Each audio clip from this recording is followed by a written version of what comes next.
Oke, kita langsung bahas satu fenomena yang menarik banget nih. Pernah kepikiran gak sih kenapa generasi yang paling terkoneksi secara digital, yang paling jago ngomongin perubahan, malah seringkali ngerasa paling jauh sama yang namanya proses politik formal? Nah, ini dia paradoks besarnya yang bakal kita bedah hari ini. Kita lihat murni dari kacamata psikologi sosial. Sering dengar kalimat ini kan? Atau jangan-jangan pernah kepikiran juga. Nah, coba deh anggap aja ini bukan sekedar ngeluh ya, tapi ini data penting. Ini nih titik awal kita buat ngerti kenapa perasaan kolektif kayak gini bisa muncul. Dan di sini paradoksnya kelihatan jelas banget. Di satu sisi, ada potensi kekuatan yang luar biasa, tapi di sisi lain ada fakta kalau banyak yang ngerasa terasing dari pemilu. Dan yang perlu kita garis bawahi, menurut analisis psikologis, ini tuh bukan soal malas-malesan loh. Ini gejala dari sesuatu yang jauh lebih dalam dan kompleks.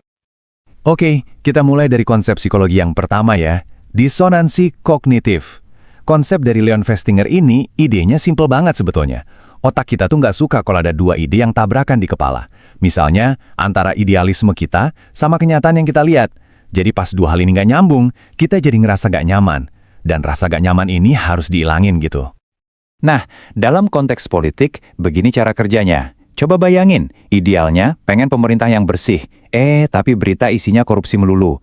Biar stres mentalnya reda, jalan paling gampang, ya udah. Ubah aja sikapnya. Jadi, ya udah beh, politik bukan urusan gue. Anggap aja gitu. Ini semacam jurus ngeles psikologis kita. Oke, dari disonansi kognitif kita gali lebih dalam lagi nih. Ada beberapa jebakan psikologis lain yang seringkali kerja di bawah sadar kita dan bikin kita jadi apatis. Jadi, ini bukan cuma satu hal ya, tapi ada beberapa yang saling nyambung. Yang pertama, efikasi politik rendah. Ini bukan berarti kita nggak peduli loh, tapi lebih ke perasaan, percuma. Sebuah keyakinan, entah kita sadar atau enggak, kalau sistemnya tuh udah kegedean, udah kerumitan, jadi apapun yang kita lakuin rasanya nggak akan ngefek apa-apa. Pasti sering dengar dong kalimat kayak gini, suara gue kan cuma satu, emang ngaruh? Nah, perasaan ini makin menjadi-jadi kalau yang dibahas tuh masalah-masalah super besar yang bikin aksi kita sebagai individu kelihatan kecil banget. Lanjut ya, ada yang namanya efek pengamat atau bystander effect. Logikanya gini, makin banyak orang yang lihat ada masalah, malah makin kecil kemungkinan ada yang mau nolong. Kenapa bisa gitu? Soalnya tanggung jawabnya jadi buyar. Semua orang mikir, pasti ada orang lain lah yang ngurusin. Nah, pas pemilu, efek ini kerasa banget. Lihat ada pelanggaran dikit, kita langsung mikir, pasti udah diawasin KPU. Ntar juga diliput wartawan, atau pasti ada deh yang lapor. Hasilnya, ya semua jadi penonton, nungguin orang lain gerak duluan. Yang ketiga ini agak ngejelimet, tapi dampaknya kuat banget. Ketidaktahuan jamak.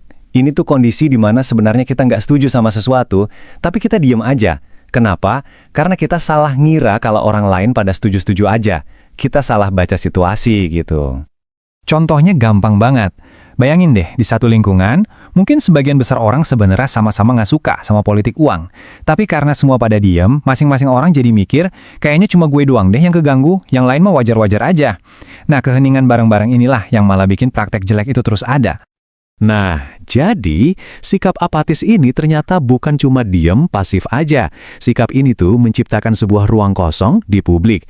Dan ya kayak hukum alam aja kan, setiap yang kosong pasti ada yang ngisi. Pertanyaannya, yang ngisi ini apa? Jadi, ruang yang harusnya rame sama diskusi, partisipasi, dan pengawasan kita sebagai warga, sekarang jadi sepi. Nah, ruang yang sepi ini justru jadi tempat yang paling subur buat hal-hal tertentu, buat tumbuh. Dan inilah dia 3 pengisi ruang kosong tadi. 3 hal yang jadi makin kuat kalau partisipasi dan pengawasan kita melemah. Hoax dan disinformasi, politik identitas atau SARA, dan politik uang. Di tabel ini kita bisa lihat gimana cara kerja masing-masing ancaman itu dari sisi psikologis. Hoax itu senjatanya bias konfirmasi. Kita jadi gampang percaya sama berita yang cocok sama pikiran kita aja. Politik SARA itu mainin kebutuhan dasar kita buat berkelompok. Dan politik uang itu mainin norma timbal balik atau rasa utang budi yang bisa ngerusak hubungan kita sebagai warga negara. Oke, kita udah bedah masalahnya, faktor psikologisnya yang ribet-ribet tadi. Pertanyaan selanjutnya, jelas dong. Terus gimana cara mutusin lingkaran setan ini? Nah, kita coba lihat solusinya. Ini dia pertanyaan utamanya. Kalau apatisme itu hasil dari jebakan-jebakan psikologis tadi, terus kita sebagai individu bisa apa dong biar nggak kejebak? Nah, salah satu ide yang paling kuat adalah geser peran. Bukan berarti semua harus jadi politisi ya, tapi kita ubah cara pandang kita. Dari yang tadinya cuma nonton, jadi pengawas yang aktif. Yang kerennya, peran jadi pengawas ini ternyata bisa jadi obat penawar langsung buat jebakan-jebakan psikologis tadi loh. Kenapa? Karena jadi pengawas itu tujuannya jelas, konkret. Ini bisa bikin kita ngerasa lebih berdaya. Sekaligus, ini ngebangun rasa tanggung jawab pribadi yang bisa ngancurin si bystander effect. Jadi gini, pas kita tahu cara ngecek berita bener atau enggak, atau tahu harus lapor kemana kalau ada yang aneh, ada 3 perubahan penting yang terjadi. Rasa berdaya kita naik karena kita tahu harus ngapain. Bystander effect langsung runtuh karena kita ngerasa ini tanggung jawab gue. Dan akhirnya, apatisme yang tadinya pasif berubah jadi aksi nyata. Ini ngebawa kita ke pergeseran cara pandang yang terakhir, sebuah cara baru buat ngeliat apa sih artinya partisipasi di zaman sekarang. Ingat kan soal bystander effect tadi? Ternyata cuma butuh 1 orang buat mecahin keheningan itu. 1 orang aja yang berani ngomong atau bertindak, itu bisa nyulut yang lain buat ikut gerak. 1 aksi bisa jadi reaksi berantai. Jadi intinya adalah kita perlu reframe cara pikir kita. Peduli sama pemilu itu bukan cuma buat orang yang gila politik.